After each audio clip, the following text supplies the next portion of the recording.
ल आज तोरी पेल्न जाने विशेष खार यता दाई हाम्रो दिपु गोटाम दाई ए यस्तो मौसमको खिच्नु टाक्क भयो होला लगभग त्यो यता हेर एक लाइन हाई गरिदिउ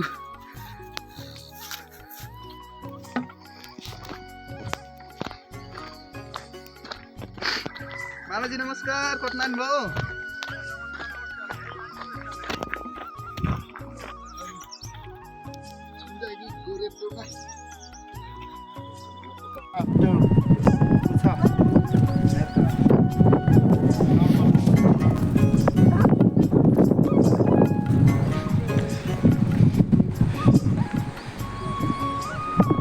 हरियाली जताकतै देख्न सक्नुहुन्छ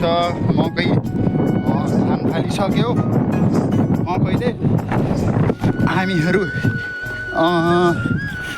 तोरी पेल्न आज खारा जाँदैछौँ कोटी घन्टा जति लाग्छ मामाजी हो खारा जान हिँडेर पैदल 3 घन्टा हिँडेर भारी बोकेर सबैजनाले डोकोमा बोरामा कोदो बोकेर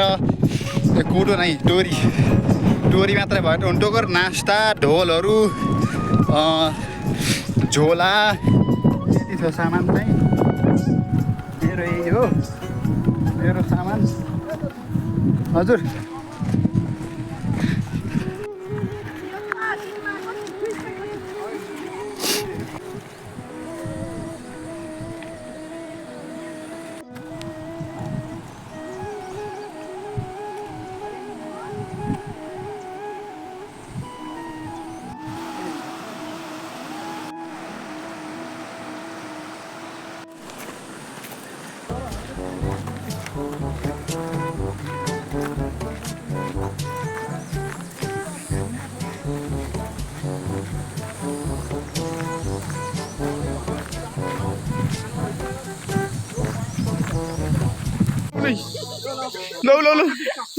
लो हो रहेछ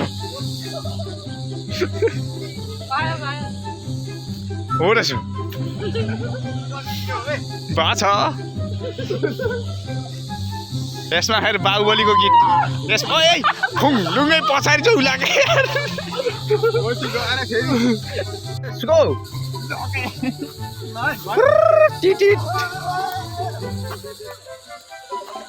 कोही पुरा लोटौलाएर फेरि झ्याक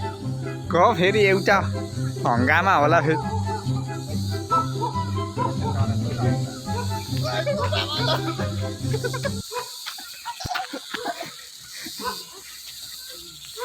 बस ल हामी खारा बजारमा आइपुग्यौँ है खारा बजारमा चाहिँ आइयो तर यहाँ बिहाको घरमा केरा पाकेको रहेछ है बिहा भएको घरमा केरा पाकेको रहेछ यो केरा टिप्न भयो भने हो नयाँ घर भएर कि बिहा भएकै रहेछ यी कोही ठाउँ यत्र छन् बल्ल मकै मान्यमा किन बिहा गर्नुभयो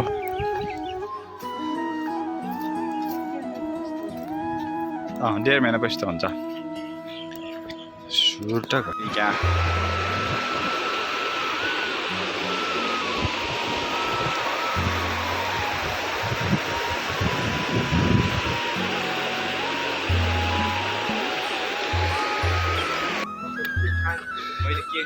ल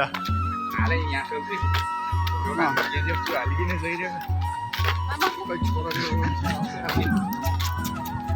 मैले यहाँ पनि काँक्रा बेच्ने धेरै प्रयास गरेको तर राखिनन् पोल्तिर पनि गएर काँक्रा राख भनेर धेरै गुहार गरेँ तर कसैले राखेनन् यहाँ त्यहाँ अझै पोल्तिर गएर एउटा पसलमा गएर राखिदिएको कि एउटा बाले तर त्यहाँ कस्तो हुन्छ नि फेरि ठ्याक्कै विरोध गर्न पनि नभएको अब के गर्नु अब आफ्नो सामान देखाउनु छ यहाँ 50 ग्राम बोरी देखाने त्यो पसलमा गएर 50 ग्राम कम देखाने फेरि सामान किराना पसलमा त्यस्ता लुटेर हुने रहेछ नि हो के होइन यहाँ त टेस्टै छ किराना पसलमा अब कति भए पनि सामान थोरै दिएर 100 टका गराएको कोही ठाउँ धेरै कोही ठाउँ थोरै बडीघाट गाउँपालिका भवनको हामी आज भ्रमण गर्न जाँदैछौँ यो के हो गौँथली इन खारा बजार बडीगार्ड 5 बागलुङ। यो के हो खासमा फ्ल्याट हो के हो फ्ल्याट नै होला बडीगार्ड गाउँपालिका ओइ त्यो फ्ल्याग किन त्यस्तो छ यो कुन देशको हो होइन सूर्यचन्द्र त कहाँ त्यस्तो हुन्छ सूर्यचन्द्र ए सूर्य के यहाँ थिए यही भवनको मेयर ए बाटो त पहिले उता बाटो अहिले रात बनाइन्छ फेरि यहाँ जान्थ्यो के पानी सानी खाम्ला होइन आदि स्वागत गर्दछु तपाईँलाई बडीगार्ड गाउँपालिका गाउँ कार्यपालिका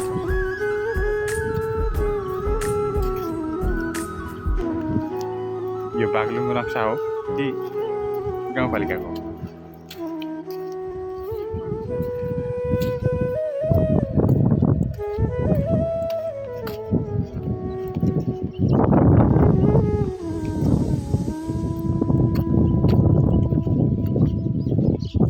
गाउँपालिका भवनभित्र रहेको गाडी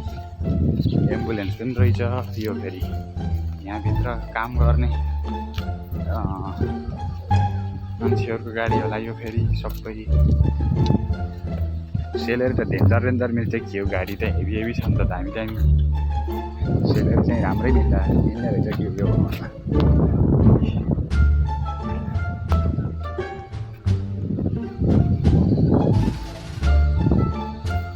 भवनको पछाडिपट्टि घर रहेछ यो पर्सनल घर होला यो फेरि यो के हो एक ग्राउन्ड हो ल हेलो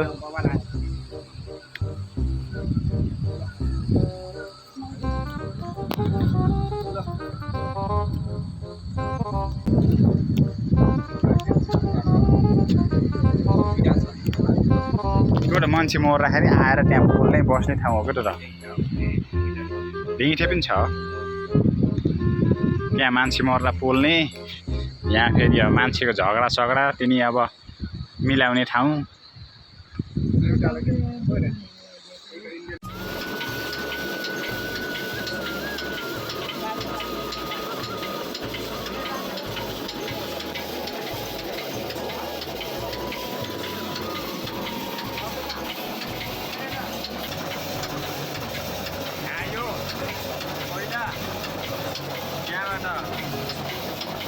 यो